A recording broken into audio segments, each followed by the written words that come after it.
त्यौहार होता है ईयरली बेसिस पे, जिसे हम कश्मीरी में हेरत कहते हैं। सो वो जो पर्व होता है वो बहुत ही ग्रैंड लेवल पे सेलिब्रेट किया जाता है हर कश्मीरी ब्राह्मण फैमिली में।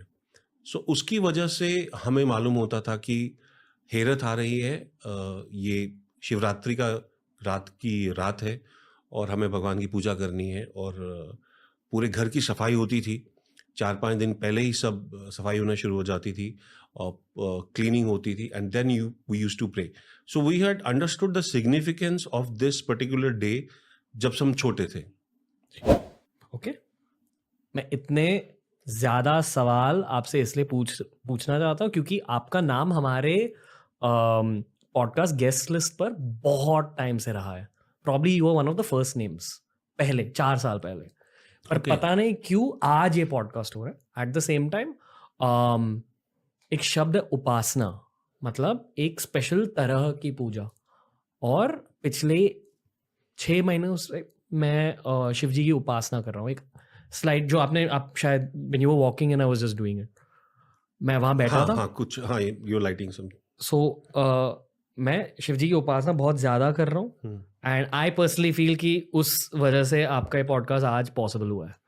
सो I have more questions about Shiv ji Bhairav for you, क्योंकि आई एम श्योर जो आपने कहा कि एक पावरफुल कैरेक्टर आप निभा रहे थे स्क्रीन पर, कहा जाता है कि हर एक्टर का हर कैरेक्टर उस एक्टर को थोड़ा सा बदल देता है। M I right?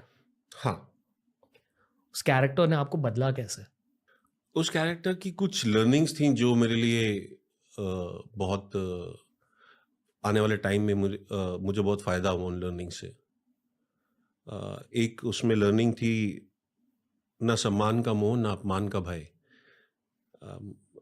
I don't demand respect and I am not embarrassed if you shame me. मुझे I am gonna be neutral. Nothing, कुछ भी बाहर का should not affect you. You have to be in your mentally, you have to be so stable कि बाहर की कोई भी चीज़ या बाहर का कोई भी वातावरण आपको अफेक्ट ना कर पाए।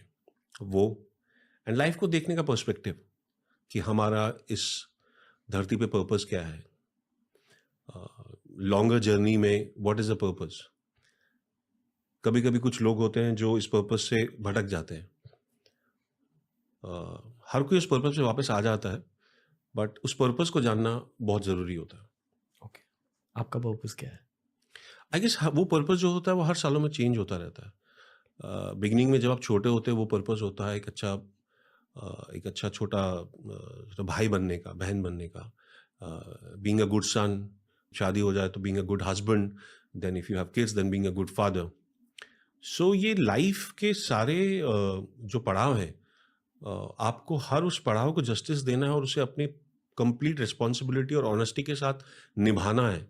That is a bigger purpose which is not where you have achieve what you have achieved in life. आपने कितने सक्सेसफुल हुए हैं आप प्रोफेशनली, मॉनिटरी गेन्स आपके कितने हुए हैं, वो उतार चढ़ाव लाइफ में चलता रहता है। इवेंचुअली सब पहुंच जाते हैं जहां उन्हें पहुंचना होता है, बट वो जो जर्नी होती है उस जर्नी में एक अच्छा इंसान बनना, अच्छे अपने जो आसपास के जितने भी आपसे लोग जुड़े हुए हैं उनको कंप्लीट जस्टिस देना, उनके साथ जो आपका रिलेशन है, दैट इज वेरी इंपॉर्टेंट।